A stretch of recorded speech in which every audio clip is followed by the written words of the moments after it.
ఇప్పుడు ఇక్కడ phone tapping case తెలంగాణలో నడుస్తుంది. అది ఎక్కడి నుంచి వచ్చింది? ఇజ్రాయెల్ నుంచి వచ్చిన టెక్నాలజీ.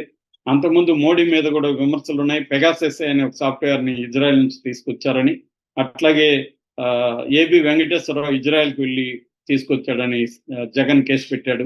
ఇలాగా ఇజ్రాయెల్ నుంచే మనకి సర్వైలెన్స్ టెక్నాలజీ, సీసీ కెమెరాల టెక్నాలజీ, ఫోన్ ట్యాపింగ్ ఇవన్నీ కూడా ఇజ్రాయెల్ నుంచి మనకి వచ్చాయన్నమాట.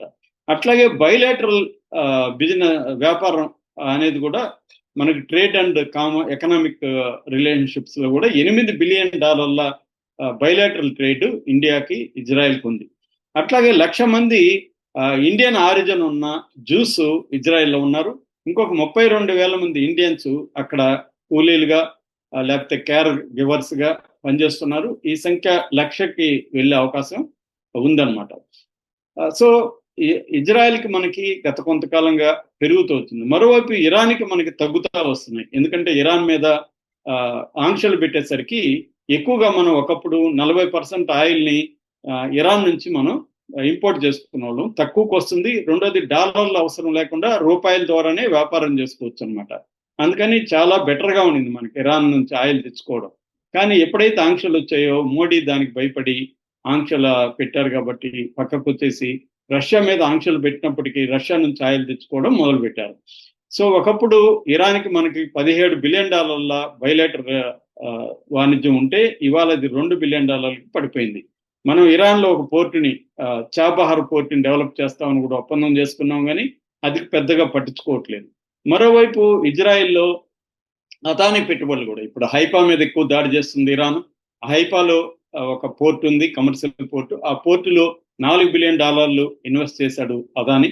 సో అదానీ మోడీ ఫ్రెండ్ అని మనకు తెలుసు.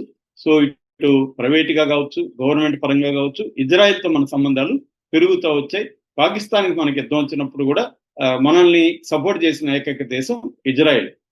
So at the same time మనం ఎలాంటి మోడీ ప్రభుత్వం కూడా ఎలాంటి వైఖరి ఉందంటే ఒక బ్యాలెన్స్డ్ వైఖరిని తీసుకుంది. అంటే ఇజ్రాయెల్ని సపోర్ట్ చేసినంత మాత్రాన పాలస్తీనాని వ్యతిరేకించడం కాకుండా చేసింది. గాజాకు సంబంధించి కూడా అంతకుముందు 2023 అక్టోబర్ 7న హమస్ ఇజ్రాయెల్ మీద దాడి చేసినప్పుడు మోడీ ప్రభుత్వం తీవ్రంగా ఖండించింది.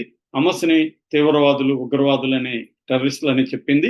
అయితే అదే సేమ్ టైం గాజాలో హ్యుమానిటేరియన్ గ్రౌండ్ కింద మెడిసిన్స్, ఫుడ్ ఇలాంటివి ఇండియా పంపించింది వాళ్ళకి. అయితే ఇజ్రాయెల్కి గాజాకు మధ్య వారు పెరుగుతున్న కొద్దీ తటస్థ వైఖరి అనేది ఫాలో కావడం మొదలుపెట్టింది. ఐక్యరాజ్య సమితిలో కూడా దీని మీద ఓటింగ్ పెట్టినప్పుడు గాజా మీద కాల్పుల విరమణకు సంబంధించి ఇండియా అటెండ్ కాలేదు. సో ఏదో ఒక రూపంలో తప్పించుకోవడం మొదలుపెట్టింది. మరోవైపు ఇరాన్తో కూడా బ్రిక్స్ కావచ్చు, షాంఘై కోఆపరేషన్ ట్రీటీ కావచ్చు, వాటిలో కూడా ఇండియా సభ్యత్వం ఉంది. అంటే ఒక బ్యాలెన్స్ మెయింటైన్ చేస్తుంది. కానీ ఈ మొగ్గు అనేది కొద్దిగా ఇజ్రాయెల్ వైపే మొగ్గు ఎక్కువగా ఉంది.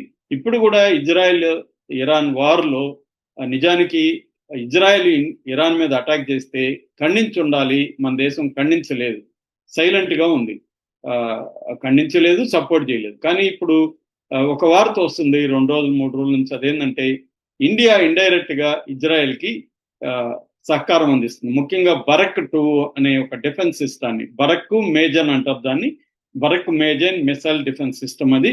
దీన్ని అక్కడ SAR-6 అనే ఒక డిఫెన్స్ సిస్టంలో అనుసంధానించి ఇజ్రాయెల్ వాడుకుంటుంది. మొన్న ఒక్క రోజులోనే 6 డ్రోన్లని ఈ డిఫెన్స్ సిస్టమ్ ఉపయోగించి ఇరాన్ ప్రయోగించిన డ్రోన్లని దెబ్బకొట్టిందన్నమాట. సో ఇది ఇండియా అలా హెల్ప్ చేస్తుంది. ఈ బరక్ 2 అనే ఒక డిఫెన్స్ సిస్టమ్ ని ఇజ్రాయెల్కి అందించడానికి ఇండియా కోఆపరేట్ చేస్తుంది అనమాట. అది చాలా పెద్ద హెల్ప్ ఇజ్రాయెల్కి. ఎందుకంటే ఇజ్రాయెల్ డిఫెన్స్ సిస్టమ్స్ ప్రధానంగా 3 ఉంటాయి. యారో 3, డేవిడ్ స్లింగ్, తర్వాత ఐరన్ డోము. ఇవి కాకుండా అమెరికావి థాడ్ అని, పేట్రియట్ అనే 2 డిఫెన్స్ సిస్టమ్లు ఉన్నాయి. ఇవన్నీ కూడా అయిపోతున్నాయి అనమాట. వాళ్ళ దగ్గర నిల్వలు అయిపోతున్నాయి. ఇరాన్ దగ్గర ఏమో ఇంకా మిసైల్స్ 20,000 వరకు ఉన్నాయని చెప్తున్నారు. ఈ నేపథ్యంలో ఇండియా లాంటి సహకారం ఇజ్రాయెల్కి చాలా అవసరం. అట్లాగే నావెల్ పర్షియన్ గల్ఫ్లో మన షిప్పుల్ని దించి ఇజ్రాయెల్కి మద్దతు ఇవ్వడానికి కూడా దీన్ని ఆపరేషన్ ప్రాస్పరిటీ గార్డియన్ అని పేరు పెట్టారు.